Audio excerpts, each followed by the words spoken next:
So in this video, we will discuss the further questions of Prelims 2024 Set A paper.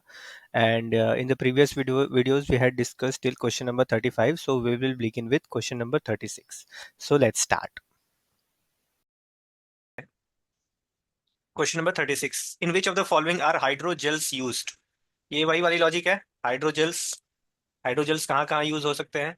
तो भाई ये हर जगह use हो सकते हैं। 1 2 3 ये एक सेकेंड। भाई ये science and tech most of the question all of the above, all of तो इसमें कुछ नहीं सोचना, आगे बढ़िए। ज्यादा सोचना ही नहीं है। तो हम्म। ठीक है, फिर अगले क्वेश्चन पे पढ़ते हैं। Which of the following is the exhaust pipe emission from fuel cell electric vehicles powered by hydrogen?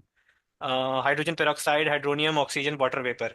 यार ग्रीन हाइड्रोजन मिशन बहुत ज़्यादा न्यूज़ में था। और मुझे ग्रीन हाइड्रोजन मिशन में और इसमें हाइड्रोजन एनर्जी में सिर्फ एक बात पता थी कि हाइड्रोजन एनर्जी में जो बाई प्रोडक्ट होता है वो वाटर होता है। मुझे सिर्फ इतना बात पता था। और यही एक वन ऑफ द एडवांटेज होता है कि हम लोग क्यों बोलते हैं कि green hydrogen mission is going to be environmentally very much sustainable and very much efficient. That is because कि वो ग्रीन हाउस गैसेज एमिट नहीं करता है एज अ बाई प्रोडक्ट, वो सिर्फ वाटर एमिट करता है। तो इसमें ये एग्जॉस्ट पाइप वाली जो बात है, मैंने सोचा कि ये लगभग वैसी वाली बात है। मतलब उसका एग्जैक्ट रीजन क्या है मुझे उतना आइडिया नहीं है, मैंने यही सोच के वाटर पेपर मारा था सुमित भाई। हाँ, इसका आंसर वाटर वेपर ही है। और अगर आप, क्योंकि देखो कोई चीज अगर न्यूज में है तो उसको पढ़ लेना थोड़ा ठीक होता है। और ऐसा नहीं कि निट पिकिंग करो कि एक एक चीज, एक एक 465 कंपाइलेशन का एक एक चीज आप पढ़ रहे हो, ऐसे नहीं। अब हाइड्रोजन व्हीकल्स, तो हाइड्रोजन फ्यूल्ड व्हीकल्स और हाइड्रोजन सेल तो बहुत ज्यादा न्यूज में थे, तो थोड़ा सा पढ़ लेना चाहिए। तो आपको पढ़ेंगे तो पहला ही पढ़ेंगे कि इसका जो बाय प्रोडक्ट होता है वाटर वेपर होता है। मान लीजिए आपको इतना भी नहीं पता है, आपको बेसिक चीजें पता है, आपका साइंस बैकग्राउंड होने से कभी कभी आपको फायदा हो जाता है। तो ऑप्शन देख लीजिए। हाइड्रोजन पेरोक्साइड क्या होता है? H2O2। बचपन में आप देखेंगे लैब में वो ब्लैक कलर के बॉटल में रखी होती थी। सर बोलते थे कि इसमें धूप पड़ते ही ये कंपाउंड खराब हो जाएगा। तो जो कंपाउंड खुद इतना अनस्टेबल है वो रिलीज कैसे हो सकता है? तो H2O2 तो नहीं होगा, हाइड्रोजन पेरोक्साइड तो नहीं होगा। फिर हाइड्रोनियम की बात करिए। हाइड्रोनियम हाइड्रोजन का आयन। यार हाइड्रोजन सिंगल हाइड्रोजन इतना अनस्टेबल है, तो हाइड्रोजन का आयन कितना ज्यादा अनस्टेबल होगा? तो ये भी नहीं होगा। ऑक्सीजन की बात करें यार, फ्यूल सेल में हाइड्रोजन से ऑक्सीजन रिएक्ट करके ही तो इलेक्ट्रिसिटी बना रहा था। तो फिर ऑक्सीजन हम्म। निकलेगा क्यों? वो तो रिएक्शन में कंज्यूम हो गया। तो अब हम्म। हाइड्रोजन से अगर ऑक्सीजन रिएक्ट कर रहा है एनर्जी बनाने के लिए, तो क्या बनेगा? एच और ओ का, H2 और O2 का आप कराएंगे रिएक्शन, तो H2O ही बनेगा। तो वाटर वेपर हम्म। ही आंसर होना चाहिए लॉजिकली भी। बिल्कुल बिल्कुल। 38। अब ये वर्ड वर्ड एसोसिएशन वाला फिर से सवाल आ गया। Pumped storage hydropower is actually and appropriately discussed in the context of which one of the following? Irrigation of terrace crop fields, lift irrigation, long duration energy storage, rain water harvesting। अब वही word power खेलना है। Pumped storage hydro power, इसमें दो चीज़ें हैं कि storage वाली बात है एक, यहाँ स्टोर हो रहा है, और हाइड्रो पावर मतलब हाइड्रो वाटर से आप पावर एक्सट्रैक्ट कर रहे हैं और उसको उसको स्टोर कर रहे हैं। तो अब आप वर्ड एसोसिएशन से अब देखते हैं ऑप्शंस। अब ऑप्शन डी देखिए, रेन वाटर हार्वेस्टिंग सिस्टम। अब यहाँ स्टोरेज है, हाइड्रो पावर है, यहाँ कहीं भी आपको ऐसा फील हुआ कि यहाँ स्टोरेज, रेन वाटर हार्वेस्टिंग में क्या करते हैं आप? रेन वाटर को स्टोर करते हैं और उसका अलग अलग फील्ड में यूज़ करिए। इसमें एनर्जी वाली तो कहीं बात ही नहीं आई। तो ये ऑप्शन डी यहाँ से चला जाएगा। ये मैंने ऑप्शन डी एलिमिनेट किया था। अब अब ऑप्शन ए बी सी में से मैंने जो है irrigation of terrace crop fields, lift irrigation of cereal crops, हालांकि मेरा ये गलत हुआ था। तो इसमें मैंने सोचा ये था कि जनरली क्या होता है कि जो यूपीएससी दो सेम टाइप के ऑप्शन बनाती है, irrigation of terrace crop fields और lift irrigation of cereal crops, answer दो में से एक ही में कोई होता है। मतलब मैंने यही सोचा। जैसे आपको वो 2022 वाला वो वाला क्वेश्चन था, लेवांट लेवांट जो था, Levant sometimes mention in the news, वो कहाँ है? तो उसमें मेडिटेरेनियन के दो ऑप्शंस थे। तो उसमें उसमें से ही कोई आंसर था। तो मैंने ये सोचा था, मुझे एग्जैक्टली इसके बारे में पता नहीं था। तो मैंने इसको शायद ए मारा था, जो कि गलत है सुमित भाई। अब मुझे भी एग्जैक्टली इस वर्ड का नॉलेज नहीं था, लेकिन आप एक बार कॉमन सेंस से वर्ड एसोसिएशन करके देखिए। पम्प्ड स्टोरेज, पम्प्ड और हाइफन लगा के स्टोरेज दिया गया है, मतलब ये स्टोर करने का कोई तरीका है। तो पंप स्टोरेज किसी चीज के स्टोर करने का तरीका है। हाइड्रो पावर मतलब ये हाइड्रो पावर को स्टोर करने का तरीका है। तो hydro power is a type of energy. तो इसमें सबसे रीजनेबल आंसर जो लग रहा था वो लॉन्ग ड्यूरेशन एनर्जी स्टोरेज ही लग रहा था, क्योंकि यहाँ एनर्जी मतलब hydro power is an energy. सही बात। और here it is talking about the storage of an energy, storage of that same energy. तो स्टोरेज की भी बात हो गई, तो सी, कॉमन सेंस से सी लग रहा था। बिल्कुल तो बहुत बिल्कुल ज्यादा वही मैंने बात सोचा है। नहीं। बिल्कुल यार, ये तो मैंने सोचा ही नहीं। बिल्कुल यहाँ हाइड्रो पावर जो है वो एनर्जी ही तो होता है, मतलब पावर। और इसमें ए बी आई डी में कहीं एनर्जी की बात ही नहीं हो रही है। ठीक वैसे ही जैसे पिछले साल एग्जैक्टली। वो जो क्वेश्चन पूछा था माइक्रो सैटेलाइट डीएनए, तो उसमें माइक्रो सैटेलाइट डीएनए में जीन की बात केवल एक ही ऑप्शन में थी। एरियल हम्म। मेटाजेनोमिक्स में एयर की बात केवल दो ऑप्शन में थी। हाँ तो ये वही हाँ, है, वर्ड एग्जैक्टली। एसोसिएशन ही है। हाँ तो इसमें बहुत ज़्यादा तो सोचना नहीं है। इस डिस्कशन से आप एक की टेक अवे ये भी ले सकते हैं कि यार हम्म। एग्जाम में बहुत सारे क्वेश्चंस, आप वर्ड को देखिए और उस वर्ड का जनरल मीनिंग समझने की कोशिश कीजिए कि एक ले मैन आदमी अगर इस वर्ड पे बार बार सोचेगा तो क्या मीनिंग निकालेगा, और फिर आप हम्म। ऑप्शन में देखिए कि इस मीनिंग से मिलता जुलता कौन सा ऑप्शन है, वही सही हम्म। होगा। 99% हम्म। चांसेस है कि वही सही होगा। बिल्कुल बिल्कुल। मेम्ब्रेन बायोरिएक्टर्स, कोई आइडिया नहीं, बायोटेक्नोलॉजी वैसे भी उतना स्ट्रांग नहीं है मेरा। तो membrane bioreactors often discussed in the news in the context of, अब ये देखो वाइल्ड गेस जिसको कहेंगे। अब वाइल्ड गेस भी था लेकिन कुछ कुछ हद तक मैंने इसको एलिमिनेट किया। जो वैक्सीन प्रोडक्शन टेक्नोलॉजी है उसमें तो हम लोग पढ़ते ही हैं कि वो कैसे लाइव एटेन्यूएटेड वायरस, उसमें डेड वायरस का यूज़ करते हैं, बहुत सारे टेक्निक्स हम लोग पढ़ते हैं, न्यूमोकोकल वायरस होता है, बहुत सारी टेक्निक्स पढ़ते हैं। तो उसमें ये वाली चीज़ें तो मैंने पढ़ा नहीं था, तो मतलब वैक्सीन प्रोडक्शन टेक्नोलॉजी तो ये नहीं हो सकता।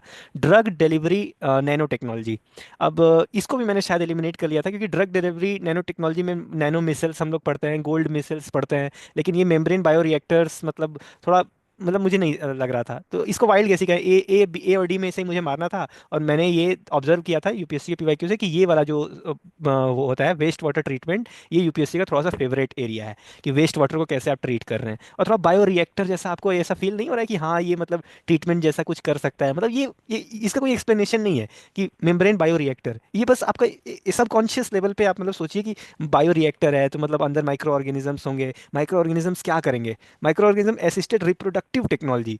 अब यार मतलब माइक्रो ऑर्गेनिज्म से रिप्रोडक्शन थोड़ा सा और लगता है, ये मैंने ऐसे ही सोचा था तो मैंने डी मारा था, लेकिन मुझे लग नहीं रहा था ये सही हो जाएगा, लेकिन सही हो गया था सुमित भाई। हाँ, इस क्वेश्चन को सही होने पे मुझे सबसे ज्यादा खुशी हुई थी, मेरा भी ये क्वेश्चन हम्म। सही हुआ था। और हम्म। मैंने इसको ऐसे सोचा था कि membrane, what is a membrane? A membrane is a like it is a film or it is like a filter that is like इससे कोई हम्म। सिलेक्टिव चीज ही अंदर जा सकती है। मैंने हम्म। बचपन में पढ़ा था सेलेक्टिवली परमेबल मेम्ब्रेन, जो सेल बिल्कुल, ऑर्गेनेलीज प्लाज्मा में होती हैं मेम्ब्रेन। जो हम्म। हाँ प्लाज्मा मेम्ब्रेन, ये सब तो किसी चीज को रोकता है, किसी चीज को जाने देता है, दैट मीन्स ये फिल्टर कर रही है चीजों को। तो वेस्ट हम्म। वाटर ट्रीटमेंट में भी क्या होता है कि आपको इंप्योरिटीज को फिल्टर ही तो करना है, वेस्ट को फिल्टर ही तो करना है वाटर से। तो मैंने इसको इस तरह से सेट करके डी मारा था और ये सही हो हम्म। गया था। हम्म। अब आते हैं अब इकोनॉमी के क्वेश्चन। इकोनॉमिक्स इस बार रिलेटिवली थोड़ा सा टफर साइड पे था, टफर क्या, थोड़ा सा वेग साइड पे था। वैसे आपको जनरली इजी क्वेश्चंस इकोनॉमिक्स में वो रेपो रिवर्स रेपो ये सब देखने को मिल जाते हैं, लेकिन इस बार थोड़ा सा ये बाउंसर टाइप का था। तो ये कोल। इकोनॉमी का जो ट्रेंड रहता है यूपीएससी का, वो हम्म। हमें बहुत ज्यादा फैक्चुअल ना हो कि वो कॉन्सेप्चुअल होने का कोशिश करता है, जैसे इन्फ्लेशन कैसे कम होगा, कैसे हम्म। ज्यादा होगा, फॉरेन हम्म। एक्सचेंज पे एक्सपोर्ट इंपोर्ट से क्या प्रभाव पड़ेगा, करेंसी अप्रिसिएशन डिप्रिसिएशन से क्या प्रभाव पड़ेगा, हम्म। मॉनेटरी पॉलिसी का टूल यूज करेंगे तो आपको मनी सप्लाई पे क्या प्रभाव पड़ेगा, इस तरह के हम्म। क्वेश्चंस को यूपीएससी फोकस करता है। हम्म। आपको भी अभी इस बार का पेपर थोड़ा सा अनकन्वेंशनल आ गया है इकोनॉमिक्स में, इसका मतलब ये नहीं कि आप सिर्फ हम्म। फैक्ट्स रटने लग जाएंगे या करंट अफेयर्स रटने लग जाएंगे, नहीं, हम्म। आप कॉन्सेप्ट तैयार करने ही करने हैं। हम्म। अगली बार पेपर फिर वो कॉन्सेप्ट से ही आना आना चाहिए, उसी से आएगा। तो इस हाँ। बार का पेपर थोड़ा अनकन्वेंशनल था, तो ज्यादा परेशान नहीं होना, इकोनॉमी सबकी खराब हुई है, हाँ, मेरी भी अब खराब देखिए हुई है इस अब बार इकोनॉमी। यूपीएससी में यही है कि जैसे इस बार इकोनॉमिक्स थोड़ा सा अनकन्वेंशनल साइड पे था, लेकिन पॉलिटी बहुत ज़्यादा इजी कर दिया था। 2023 में पॉलिटी बहुत अनकन्वेंशनल साइड पे था, लेकिन इकोनॉमिक्स थोड़ा सा इजी था। 22 में भी इकोनॉमिक्स इजी था। तो ये वैसे ही चलता है, जो बड़े एग्जाम्स होते हैं ना वो उसमें मुझे लगता है कि ऐसा जो फ्रेम करते हैं क्वेश्चन, उनको ये इंस्ट्रक्शन रहता है कि कोई एक पर्टिकुलर सब्जेक्ट जो है उसको थोड़ा सा टफ करना है, लेकिन उसको कॉम्पेंसेट करते हुए दूसरे को ईजी करना है। जैसे हम लोग जेई मेंस जेई एडवांस देते थे, तो जिस साल मैंने जेई एडवांस दिया था वहाँ जो है कि उस साल मैथमेटिक्स बहुत ईजी आ गई थी, तो मैंने बहुत अच्छा स्कोर भी कर लिया था मैथमेटिक्स वाले सेक्शन में। तो ऐसे ही होता है, किसी साल मैथमेटिक्स बहुत इजी हो जाएगी, किसी साल अगले साल फिजिक्स बहुत इजी हो जाएगी, तो इसमें भी वैसे ही है। कभी तो वही बात है ना कि इसमें क्या होता है कि इसमें जो बंदा लंबी रेस का घोड़ा होता है, उसका कोई स्ट्रांग सब्जेक्ट हो या ना हो, उसका कोई वीक सब्जेक्ट नहीं होता है। तो इसमें आप बस ये ध्यान रखिए कि आपका कोई वीक सब्जेक्ट ना हो, जैसे ये ना हो कि आपने पूरा इकोनॉमिक आप छोड़ के चले गए हैं, या पूरा साइंस एंड टेक आप छोड़ के चले गए, पूरा इन्वायरमेंट छोड़ के चले गए हैं। क्योंकि अगर वो मान लीजिए आपने इन्वायरमेंट पूरा छोड़ दिया, लेकिन अगले साल वही अभी तो ये इन्वायरमेंट बहुत वेग आ रहा है, लेकिन अगले साल वही फूड चेन, फूड वेब, अब डिकम्पोजर कौन होते हैं और ये रॉक साइकिल यही सब पूछने लगेगा, तो वहाँ तो आप फंस जाएंगे। बेसिक इकोलॉजी के क्वेश्चन आएंगे और आपने तैयार नहीं किया हुआ है तो फंस जाएंगे आप। तो ये वही वाली कि कोई आपका वीक पॉइंट नहीं होना चाहिए। तो ये इससे लर्निंग है। हर ओके। सब्जेक्ट्स का बेसिक तो आपको तैयार होना ही चाहिए, वो नॉन नेगोशिएबल है। बिल्कुल बिल्कुल। कोलेटरल बोरोइंग और लेंडिंग ऑब्लिगेशन, ये क्वेश्चन भी मतलब टफ लाइन पे था, मतलब मुझे तो टफ लगा था का। कोलेटरल बोरोइंग मतलब बोरोइंग जिसमें कोलेटरल का यूज़ हो, ऐसे मैं सोच सकता था लेकिन उस टाइम मैंने ये सोचा नहीं। लेंडिंग ऑब्लिगेशन मैंने वाइल्ड गेस बॉन्ड मार्केट मारा था, हालांकि ये गलत है। इसमें हालांकि सोचा ये जा सकता था, जो मैंने थोड़ा सा बेनिफिट ऑफ हाइंडसाइट से मैं कह सकता हूँ कि कोलेटरल बोरोइंग कैसे आप सिंपल आप रेपो का एग्जांपल लीजिए। रेपो ऑपरेशन जो लैफ कॉरिडोर से कमर्शियल बैंक्स बोरो करते हैं रिजर्व बैंक ऑफ इंडिया से, वहाँ क्या होता है, कोलेटरलाइज्ड बोरोइंग ही तो होती है। और शॉर्ट टर्म बोरोइंग है, तो रेपो से और रिवर्स रेपो के जो ऑपरेशन होते हैं वो शॉर्ट टर्म होते हैं, उनमें गवर्नमेंट सिक्योरिटीज को एज ए कोलेटरल यूज किया जाता है। तो वो भी तो एक तरह से कोलेटरल बोरोइंग ही है। और जब वो शॉर्ट टर्म बोरोइंग है तो शॉर्ट टर्म बोरोइंग कौन से मार्केट में आता है? ये जो आपका मनी मार्केट है, ये मनी मार्केट ही तो होता है आपका short term borrowing. Bond market तो लॉन्ग टर्म वाली चीज़ें हो जाती हैं। तो इससे मैं सोच सकता था, हालांकि मैं ये सोच नहीं पाया था, मैं ये बॉन्ड मार्केट मैंने मार दिया था। तो ये इसका ये हाल है सुमित भाई। मैंने ये सोचा था कि ऑप्शन डी तो नहीं हो सकता है। स्टॉक मार्केट में आप स्टॉक्स खरीदते बेचते वहां बोरोइंग तो ज्यादा बात नहीं होती है। हालांकि मैंने कितना सही सोचा कितना गलत सोचा मुझे नहीं पता, मैंने वहां पे यही सोचा कि स्टॉक मार्केट नहीं हो सकता।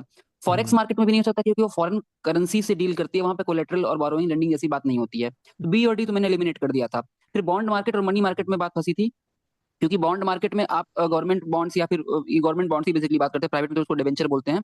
तो इन बॉन्ड्स को खरीदते बेचते हैं तो यहाँ पे बोरोइंग लेंडिंग तो होती है, लेकिन शायद वो बोरोइंग लेंडिंग ना मानी जाएगी, इसको एक ट्रांजेक्शन माना जाएगा कि वो बोरोइंग नहीं माना जाएगा। वो पैसा आपको ऐसा फिक्स नहीं है कि जब भी आप बॉन्ड को बेचना चाहें बेच सकते हैं। मैंने कुछ ऐसा दिमाग लगा के बॉन्ड को एलिमिनेट कर दिया था, तो मैंने मनी मार्केट हम्म मारा था क्योंकि मनी मार्केट में ही बोरोइंग और लेंडिंग के ऑपरेशन मनी मार्केट में ही होते हैं।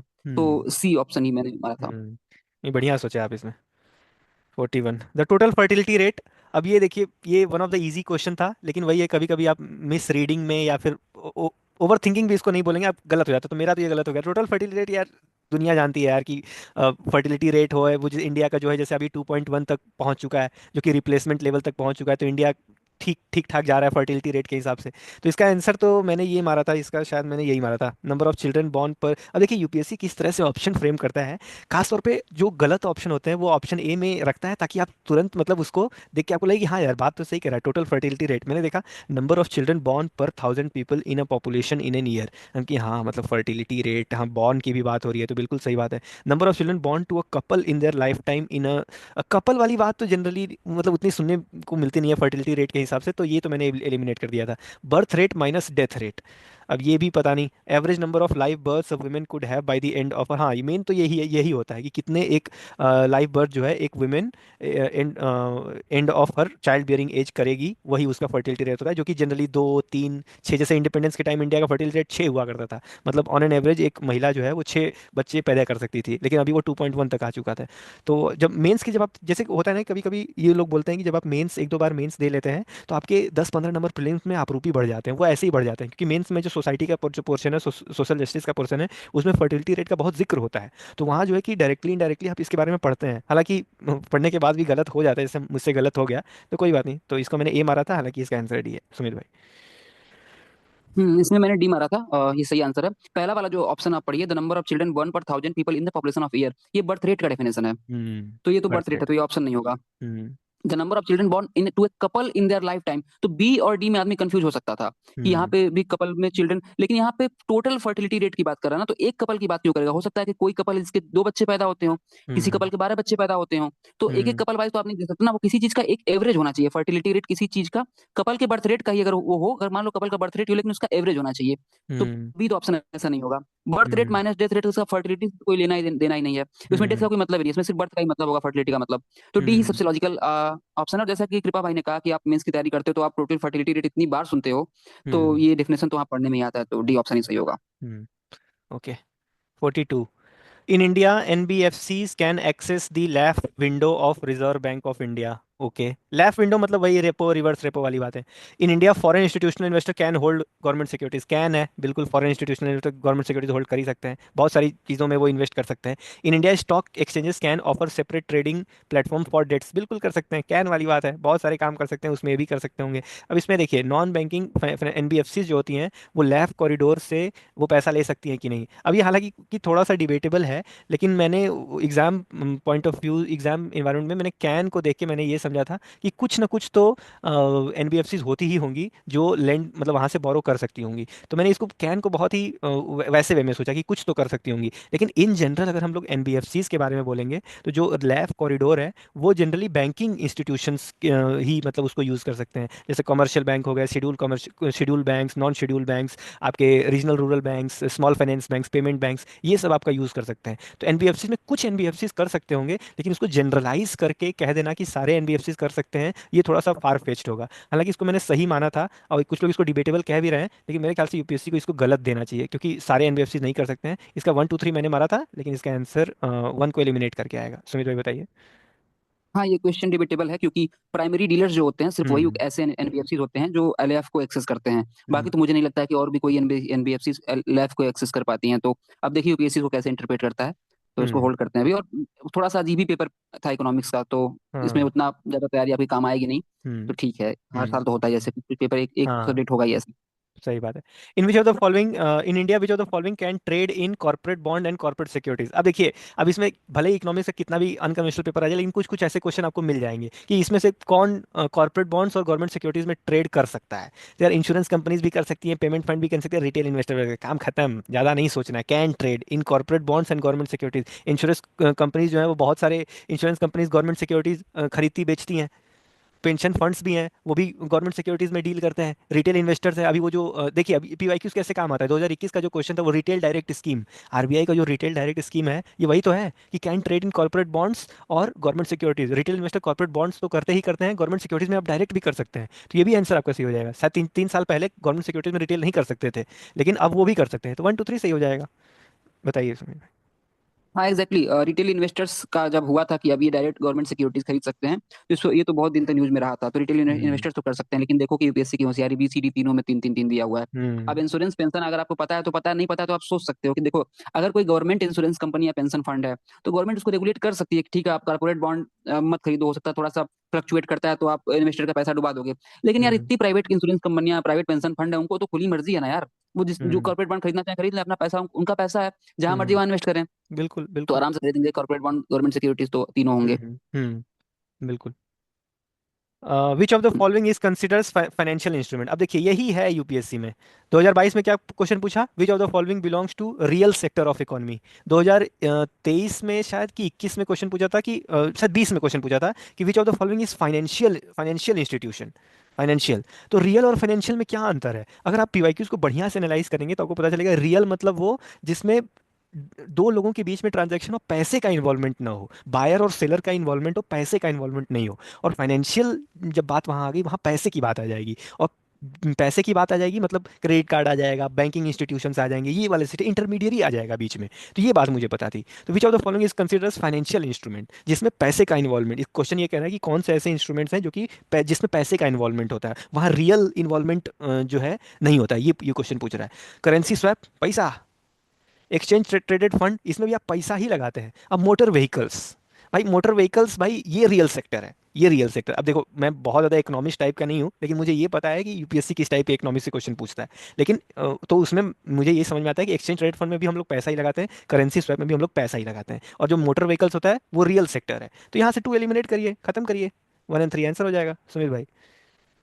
इसी बात को मैं आगे बढ़ाऊंगा, जो रियल सेक्टर और फाइनेंशियल सेक्टर में एक ही अंतर होता है कि रियल सेक्टर में टेंजिबल आइटम्स इन्वॉल्व होती हैं। बात हम्म। पे गौर करिए, टेंजिबल आइटम्स। और फाइनेंशियल इंस्ट्रूमेंट्स वो होते हैं, वो इनटेंजिबल आइटम्स होते हैं, और दो पार्टीज के बीच में फाइनेंशियल ट्रांजेक्शन का कॉन्ट्रैक्ट होते हैं फाइनेंशियल इंस्ट्रूमेंट्स, और उसमें इनटेंजिबल आइटम्स ही इंक्लूड होते हैं। तो मोटर व्हीकल्स आप हटा दीजिए, दो हम्म। हटाएंगे तो 1A और 1 और 3। तो करेंसी स्वैप भी एक तरह से दो पार्टी के बीच में फाइनेंशियल ट्रांजेक्शन का कॉन्ट्रैक्ट है, तो ये भी आना चाहिए। तो 1 and 3 दोनों ऑप्शन आंसर होगा। बिल्कुल। अब ये देखिए, अब ये कोर इकोनॉमिक्स के जो क्वेश्चन है, जो 11th क्लास की एनसीईआरटी में, 11th क्लास की एनसीईआरटी में जो इंट्रोडक्शन टू मैक्रो इकोनॉमिक्स है, वहां से आप पढ़ेंगे तो बहुत आसानी से ये सब क्वेश्चन टैकल हो सकते हैं। अब वही ना, हम लोग बड़े बड़े PT 365, 25 साल का हम लोग PT 365 करेंगे, लेकिन बेसिक जो मैक्रो इकोनॉमिक्स के जो कॉन्सेप्ट होते हैं, कभी कभी हम लोग वही करना भूल जाते हैं। Storage of agricultural produce. अब जिसको थोड़ी बहुत भी इकोनॉमिक्स आती है उसको पता होगा, जो स्टोर करने वाला काम होता है, ट्रांसपोर्ट करने वाला काम होता है, बैंकिंग वाला काम होता है, ये सर्विस वाला काम होता है। और सर्विस जो होता है वो जनरली टर्शरी सेक्टर होता है। सेकेंडरी सेक्टर में मैन्युफैक्चरिंग हो जाएगा, कंस्ट्रक्शन हो जाएगा, वीविंग हो जाएगा, ये सब चीज़ें आपका सेकेंडरी सेक्टर में आएगा। तो ये 1 खत्म हुआ। डेयरी फार्म प्राइमरी, अब ये तो सबको पता है कि क्रॉपिंग के अलावा डेयरी फार्म आपका जो है कि प्राइमरी एक्टिविटी होता है। तो आपका इसीलिए डेयरी फार्म जो है कि पहले एग्रीकल्चर मिनिस्ट्री में आता था, अभी जो है उसका शायद मिनिस्ट्री अलग कर दिया गया है, आई एम नॉट श्योर। तो मिनरल एक्सप्लोरेशन, अब ये भी हम लोग पढ़ते हैं इसी में, क्या बोलते हैं, प्राइमरी सेक्टर में ही। आप देखेंगे इकोनॉमिक सर्वे जब आप देखेंगे तो वो सेक्टर वाइज अपना सर्वे निकालता है। तो वो निकालता है कि मतलब ये डेयरी सेक्टर इंडियन इकोनॉमी में कितना, जीडीपी में कितना कंट्रीब्यूट कर रहा है, फिशरीज कितना कंट्रीब्यूट कर रहा है। तो उसमें एक माइनिंग भी होता है, तो माइनिंग भी आपका प्राइमरी ही होता है। हालांकि ये जो एक्सप्लोरेशन टर्म है, इसको लेकर कुछ लोग आपत्ति जता रहे हैं कि जब हम लोग मिनरल को एक्सप्लोर करते हैं तो ये शायद हम लोग एक सर्विस प्रोवाइड कर रहे हैं। जैसे बहुत सारे फर्म्स होते हैं वो एक्सप्लोरेशन का काम करते हैं, तो वो एक तरह से सर्विस प्रोवाइड कर रहे हैं। तो हो सकता है कि यूपीएससी इसको एक्सप्लोरेशन की वजह से टर्शरी मान ले, लेकिन फॉर द टाइम बिंग हम इसको गलत ही मानते हैं, इसको प्राइमरी ही मानते हैं। वीविंग क्लॉथ मैंने जैसे बताया, वीविंग क्लॉथ, मैन्युफैक्चरिंग और कंस्ट्रक्शन, ये सब आपके सेकेंडरी सेक्टर में आएंगे। तो ये जो है कि आपका ओनली टू आंसर हो जाएगा सुमित भाई। हाँ, तो इससे टेक अवे ये है कि अगर आप किसी सब्जेक्ट्स के या कोई भी सब्जेक्ट, हर सब्जेक्ट का अगर आप बेसिक्स क्लियर करके नहीं जा रहे हैं तो ये यूपीएससी में अक्षम्य अपराध माना जाएगा। हम्म। ये आपको आना चाहिए, क्योंकि अगर आप एक सीरियस एस्पायरेंट हैं तो जो बेसिक बुक्स हैं, कोई बड़ा बड़ा लेक्चर 2-2 घंटे का, 3 घंटे का देखने की जरूरत नहीं है। कोई बहुत हम्म। 2 साल 4 साल कंपारिजन पढ़ने की, करंट अफेयर की जरूरत नहीं है। आपने खुद इस एनालिसिस में देखा होगा कि जो अभी हमने ज्योग्राफी निपटाया है, अभी इकोनॉमिक्स हुआ है, और अभी ये इन्वायरमेंट भी थोड़ा बहुत हुआ है, जो बेसिक्स कॉन्सेप्ट से क्वेश्चन आए हैं उनमें ना मुझे ना कृपा भाई को कोई डाउट नहीं है, सीधा वो हम्म। आंसर हमने टिक किया है। हमें डाउट हम्म। कहाँ हुआ है, हमें डाउट, हमें प्रॉब्लम कहाँ आई है, हमें आई है जो फ्रिंज एरिया से क्वेश्चन आए हैं, जो ऐसे क्वेश्चन है कि जो हम नॉर्मली कॉन्वेंशनली नहीं पढ़ते हैं। वहां हम्म। पे हम क्या कर रहे हैं, वहां पे बस वहां पे काम आएगा presence of mind, hmm. Elimination technique, UPSC का माइंडसेट को समझने वाला गेम। इन चीजों से वो चीजें टैकल की जाती हैं, लेकिन वो चीजें हम्म। तभी काम आएंगी जब आपका बेसिक्स क्लियर रहेगा। तो एक बार आप बेसिक्स क्लियर कर लो, वो हम साथ में कराएंगे भी आपके कमिंग वीडियोस में। और बाकी ये टेक्निक्स वगैरह तो अप्रोच वगैरह हम लोग सीख जाएंगे। अब जैसे हम्म। यही क्वेश्चन देखो, ये यूपीएससी वाले बच्चों को भले ना पता हो, लेकिन जो 11th के बोर्ड में बच्चे पढ़ रहे हैं कॉमर्स में, बोर्ड एग्जाम वाले, उनको जरूर पता होगा इसका आंसर। हम्म। तो हम्म। क्योंकि वो बेसिक्स पे ध्यान दे रहे हैं, तो आपको भी देना पड़ेगा। सिर्फ इतना याद रखो कि सेकेंडरी सेक्टर क्या होता है, इसको मैन्युफैक्चरिंग सेक्टर भी बोलते हैं। मैन्युफैक्चरिंग सेक्टर मीन्स कोई रॉ मटेरियल लग रहा है, कोई प्रोडक्ट प्रोड्यूस हो रहा है। अभी पहला देखो, स्टोरेज ऑफ एग्रीकल्चरल प्रोड्यूस, तो इसमें स्टोर कर रहे हैं, तो इसमें क्या कोई रॉ मटेरियल जा रहा है, क्या कुछ प्रोडक्शन हो रहा है, क्या नहीं, तो ये सेकेंडरी सेक्टर तो नहीं हो सकता है। तो पहला गलत हो जाएगा। डेयरी फार्म प्राइमरी सेक्टर, तो हमें पता है कि agriculture, agricultural allied activities plus mining, ये प्राइमरी सेक्टर में आते हैं, तो दूसरा सही है। मिनरल एक्सप्लोरेशन टर्सरी, हालांकि इसको माइनिंग माइनिंग वगैरह प्राइमरी में आता है, लेकिन थोड़ा डिबेटेबल है जैसा कृपा भाई ने बताया, लेकिन टाइम बिंग इसको गलत मान के चलते हैं। वीविंग क्लॉथ, वीविंग क्लॉथ में यार्न और धागे का यूज, जो कि कपड़ा बन रहा है, तो मैन्युफैक्चरिंग का प्रोसेस है ना, तो सेकेंडरी, तो 2 और 4 सही है, ओनली 2। बिल्कुल। Which of the following can be used as feedstock for producing sustainable aviation fuel?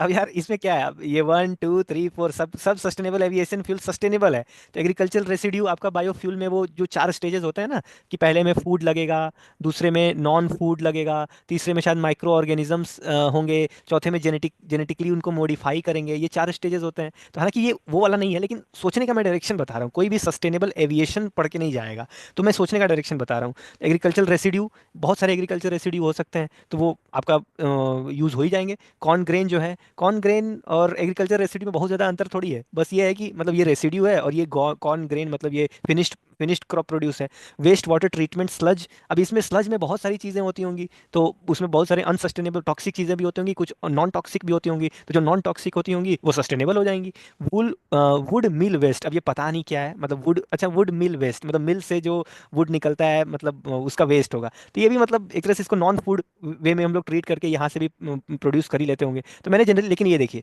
यहाँ मैंने गलती क्या करी, मतलब जल्दी जल्दी में ऐसे क्वेश्चन, ये वही है ना कि कभी कभी इंसान को इंसान जोश में तो बहुत है, लेकिन होश में रहना बहुत ज़रूरी है। तो मैंने इसको देखा यूज्ड, तो मैंने वही वाली बात यूज देखा, खत्म, चारों सही हो जाएगा। तो मैंने क्या किया, इसको डी मार्क कर दिया। डी मार्क मैंने इसलिए किया क्योंकि मैंने सोचा कि डी में 1 2 3 4 लिखा होता है, लेकिन ये 1 2 3 4 आपका ऑप्शन सी में लिखा हुआ है। तो ये है, कहेंगे इसको सिली मिस्टेक भी नहीं कहेंगे इसको, मतलब ये अक्षम में है भाई, ये मतलब क्या कर रहे हो तुम। तो ये मतलब उसी टाइम जब मैंने गोला भरा, मैं क्या करता हूँ 6 क्वेश्चन, जैसे इस पेज पे जितने भी क्वेश्चन है वो करने के बाद मैं तुरंत गोला भरता हूँ। जैसे ही मैंने ये डी ऑप्शन गोला भरा, ये एक वो वाली फीलिंग आती है ना कि अरे यार ये वाली, तो वैसी वाली फीलिंग थी।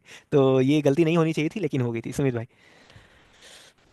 हाँ, तो इसमें वही है, इसमें तो कुछ ज्यादा बताने को है नहीं, कृपा भाई ने तो सारा कुछ बता ही दिया है कि हम्म। सारे यूज हो सकते हैं भाई। देखो, सारे ऑर्गेनिक कंपाउंड्स हैं, सारे हम्म। ऑर्गेनिक मटेरियल्स हैं, और हम्म। किसी भी ऑर्गेनिक मटेरियल से एनर्जी बनाई जा सकती है, क्योंकि उसमें कार्बन मौजूद होता है, उसमें कार्बन और हाइड्रोजन के बॉन्ड्स मौजूद होते हैं, और उसको ऑक्सीजन के साथ कंबसन करवा के एनर्जी बन सकती है। तो हम्म। सारे होंगे, इसमें कोई डाउट नहीं है। बिल्कुल, आगे बढ़ते हैं। 47। ओके, आइटम्स कैटेगरी, अब देखिए ये भी बेसिक इकोनॉमिक्स का सवाल है। बेसिक इकोनॉमिक्स का सवाल है। Farmers plough, working capital, computer fixed capital, yarn fixed capital, petrol working capital. अब देखो वर्किंग कैपिटल और फिक्स्ड कैपिटल का क्या कॉन्सेप्ट है, कि फिक्स्ड कैपिटल जो होता है, जो टेंजिबल एसेट होता है, जो कि आपके जो इकोनॉमिक एक्टिविटी जो भी आप परफॉर्म कर रहे हैं उसमें लॉन्ग टर्म में वो आपका मतलब एक तरह से साथी बन के आपका जो है कि वो प्रोडक्शन में हेल्प करे। और वर्किंग कैपिटल जो होता है वो शॉर्ट टर्म में वो बस आपकी हेल्प करता है, वो एक तरह से मतलब एक बहुत ज़्यादा टेंजिबल नहीं होता है वो। शॉर्ट टर्म रिक्वायरमेंट आपकी फुलफिल करता है। जैसे फार्मर के लिए प्लॉ, जो फार्मर का प्लॉ जो होता है वो मतलब उसके लिए फार्मर के पर्सपेक्टिव से आप सोचिए कि वही तो मेन मेन चीज़ है उसका, मतलब मेन जो लॉन्ग टर्म में उसको जो है कि जोतने में और बहुत सारी चीज़ें करने में, मतलब मेन तो उसका प्लॉ ही उसका यूज़ होता है। तो उसके लिए तो ये फिक्स्ड कैपिटल है। बाकी आगे आने वाली एक्टिविटी के लिए जो प्रोडक्शन वाली एक्टिविटी के लिए उसके लिए फिक्स्ड कैपिटल हो सकता है, लेकिन ये जो है कि फार्मर के लिए ये जो है वर्किंग कैपिटल, ये गलत हो जाएगा, ये आपका फिक्स्ड कैपिटल है। कंप्यूटर फिक्स्ड कैपिटल बिल्कुल, मैंने टेंजिबल एसेट बोला जो लॉन्ग टर्म में आपकी इकोनॉमिक एक्टिविटी को हेल्प करें। Yarn used by the weaver, yarn used by the weaver, अब ये भी देखिए ये वर्किंग कैपिटल है। अब यार्न जो है आपका वर्किंग कैपिटल है, क्योंकि ये आपका जो है कि शॉर्ट टर्म रिक्वायरमेंट आपकी फुलफिल करता है। यार्न आप मतलब कोई टेंजिबल नहीं है कि जो आपको जो चेंज ना हो, जैसे यार्न का आप बार बार यूज़ करेंगे, शॉर्ट टर्म रिक्वायरमेंट वो आपकी फुलफिल करेगा, तो ये भी आपका वर्किंग कैपिटल हो जाएगा। पेट्रोल जो है, पेट्रोल आपका वर्किंग कैपिटल, बिल्कुल ये आपका वर्किंग कैपिटल हो जाएगा। तो कंप्यूटर आपका फिक्स्ड कैपिटल हो जाएगा, पेट्रोल आपका वर्किंग कैपिटल हो जाएगा। ये कोई tangible asset, long term asset petrol नहीं है जो कि आपको इकोनॉमिक एक्टिविटी में हेल्प करेगा, तो ओनली टू इसका आंसर हो जाएगा। सुमित भाई। इसमें वही बात है कि वर्किंग कैपिटल और फिक्स्ड कैपिटल में अंतर यही होता है कि जब भी आप वर्क करें, जब वर्क हम्म हो रहा हो, तो जो कैपिटल कंज्यूम हो जाता हो वर्क के दौरान वो वर्किंग कैपिटल है, और जो कैपिटल कंज्यूम ना होता हो वो फिक्स्ड कैपिटल। जैसे मोटरसाइकिल की बात करें तो आप हम्म 100 किलोमीटर भी मोटरसाइकिल ने अगर 100 किलोमीटर चलने का वर्क किया तो मोटरसाइकिल तो कंज्यूम नहीं हो जाएगी, कंज्यूम क्या होगा, पेट्रोल होगा। तो हम्म petrol is a working capital और motorcycle is a fixed capital. Now let us see the first option, first one, farmers plough. It is a working capital because the plough is not getting consumed while doing plowing, and computer is also not getting consumed, electricity is getting consumed. So in this case electricity is working capital but computer is a fixed capital. So second is the correct one. अगर yarn की बात करें तो कपड़ा बनाते हैं textiles, तो yarn तो कंज्यूम होता ही है, तो यार्न अपना वर्किंग कैपिटल हो गया, फिक्स्ड कैपिटल नहीं हुआ। तो तीसरा गलत हो गया, पहला गलत हो गया। पेट्रोल इज वर्किंग कैपिटल, मैंने भी एग्जांपल दिया, तो 2 और 4 ही सही है, तो 1 ही 2 होगा। बिल्कुल बिल्कुल। Which of the following is most probably used to denote an interoperable network of 3D virtual worlds, अच्छा, that can be accessed simultaneously by millions of users who can exert property rights over virtual items। अब देखिए ये सब थोड़ा सा distract करने के लिए बस आप इस पर ध्यान दीजिए, 3D वर्चुअल वर्ल्ड। अब वर्चुअल वर्ल्ड यानी ये ऑगमेंटेड रियलिटी हो गया, वर्चुअल रियलिटी हो गया, ये सब आप किसके अंडर पड़ते हैं? बिग डेटा एनालिटिक्स में बहुत सारे डेटा आपके पास होते हैं, वहाँ मतलब क्लाउड टाइप का डेटा होगा, वहाँ डेटा की मदद से आप प्रोफाइलिंग करते हैं, तो ये तो डेटा, इसमें वर्चुअल वाली कुछ बात ही नहीं है। क्रिप्टोग्राफी में भी आप मतलब माइनिंग और ब्लॉकचेन में आप वो सब बातें नहीं करते हैं, वर्चुअल 3D वर्चुअल की बात नहीं करते हैं। अब बात रहेगी मेटावर्स और वर्चुअल मैट्रिक्स। अब वर्चुअल मैट्रिक्स के बारे में मुझे पता नहीं था कि ये क्या होता है। अब हमको ये बात पता था कि यूपीएससी अगर पूछेगा तो मेटावर्स ही पूछेगा, और मेटावर्स के अंदर हम लोग ऑगमेंटेड रियलिटी, वर्चुअल रियलिटी ये सब पढ़ते हैं, तो मैंने आराम से इसको मेटावर्स मारा था। सुमित भाई। मेटावर्स ही होगा इसका आंसर, क्योंकि पहला और ए और बी तो एकदम चांस ही नहीं हम्म है। हम्म वर्चुअल मैट्रिक्स में थोड़ा कंफ्यूजन हो सकता है, लेकिन मैट्रिक्स का मतलब होता है पैरामीटर।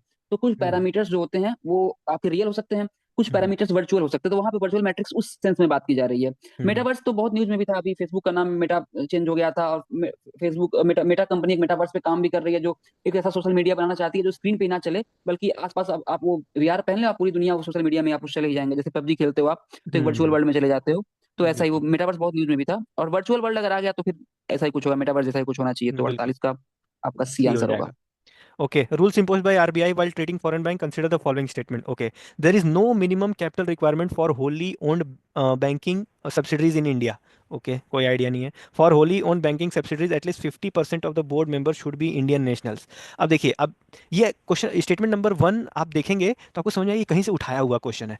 एग्जामिनर के पॉइंट ऑफ व्यू से आप सोचिए, एग्जामिनर क्या किया होगा, एग्जामिनर ने ये रूल खोला होगा, उसमें देखा होगा कि हाँ एक मिनिमम रिक्वायरमेंट है, उसमें मिनिमम रिक्वायरमेंट दिया होगा, तो उसने क्या किया, उसको गलत स्टेटमेंट बनाना है। तो आप गलत स्टेटमेंट के वो क्या, जो सच के आसपास का झूठ वाला जो कॉन्सेप्ट होता है, वो सच के आसपास का झूठ बोलेगा कि उसने देखा कि मिनिमम रिक्वायरमेंट है तो उसको गलत स्टेटमेंट बनाना है। तो और दुनिया का सबसे कठिन काम होता है गलत स्टेटमेंट बनाना। सही स्टेटमेंट आराम से बना सकते हैं, लेकिन गलत स्टेटमेंट बनाने में आदमी की चोरी पकड़ी जाती है। तो यहाँ उसकी चोरी पकड़ी गई, क्यों, कहीं से उठा रहा है, उसको दिख गया कि मिनिमम रिक्वायरमेंट है, उसने लिख दिया there is no minimum capital requirement. इसीलिए कभी कभी बोलते हैं ना कि जो गलत स्टेटमेंट, जो एक्सट्रीम स्टेटमेंट्स होते हैं वो गलत होते हैं, क्योंकि ज़्यादातर प्रोबेबिलिटी जो एग्जामिनर गलत स्टेटमेंट बनाता है वो बहुत कठिन काम होता है, तो उसमें एक्सट्रीम हो ही जाता है। तो ये मतलब नो मिनिमम रिक्वायरमेंट, उसको दिखा होगा मिनिमम रिक्वायरमेंट है, इसने गलत बनाया, तो मैंने इसको वो मार्क किया, 1 गलत है। For wholly owned banking subsidies at least 50% should be Indians. अब जनरली मैंने ये देखा था कि यूपीएससी डेटा गलत देता है, तो मैंने डेटा समझ के इसको गलत मारा था, हालांकि इसका सेकंड स्टेटमेंट सही है।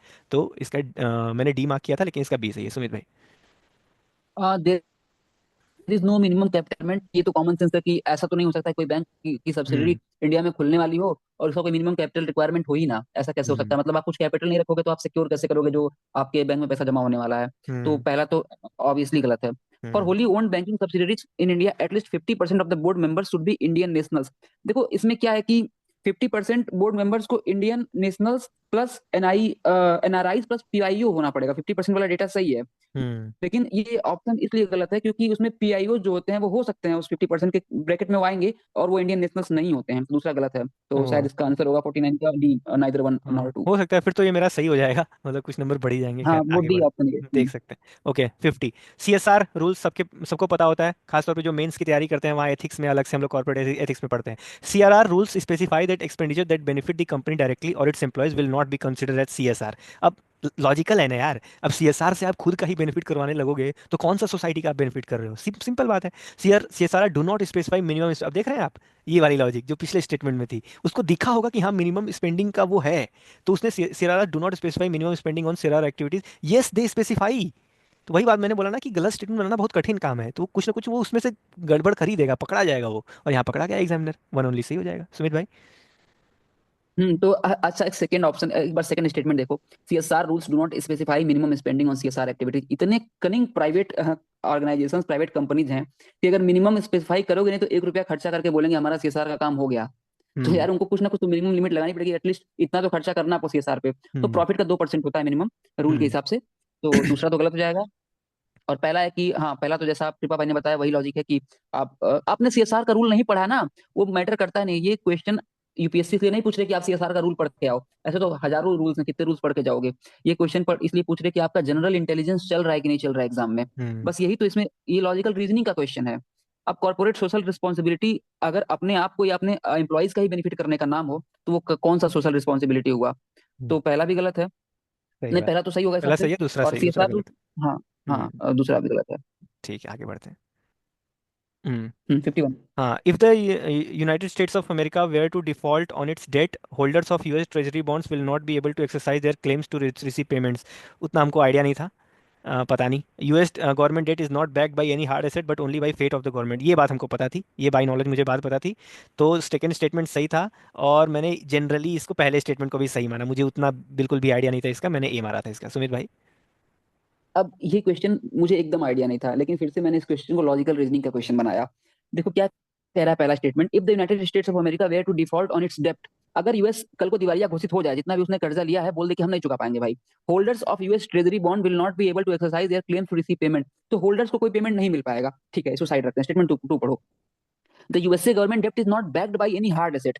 अगर यूएसए का डेट अगर किसी हार्ड एसेट से बैक होता और फिर यूएसए डिफॉल्ट करता तो उस एसेट को लिक्विडेट करके क्या जो डेटर्स हैं, जो जिन्होंने पैसा दे रखा है, वो पैसा वापस नहीं ले सकते थे? बिल्कुल ले सकते थे। तो अगर दूसरा सही है तो पहला सही होना पड़ेगा, और पहला हम्म। सही है तो दूसरे को सही होना पड़ेगा। क्योंकि हम्म। पहला अगर स्टेटमेंट देखो, आप लिख रहा है कि उनको क्लेम नहीं मिलेगा। उनको क्लेम हम्म। तभी नहीं मिलेगा ना जब उसके पीछे कोई हार्ड एसेट बैक्ड है ही नहीं, उसको लिक्विडेट नहीं हम्म। किया जा सकता, फिर हम्म। क्लेम नहीं मिलेगा। तो दोनों स्टेटमेंट को सही होना चाहिए। सही बात अब है, तो क्योंकि इसका दूसरा ऑप्शन ए इसको सही मानते हैं।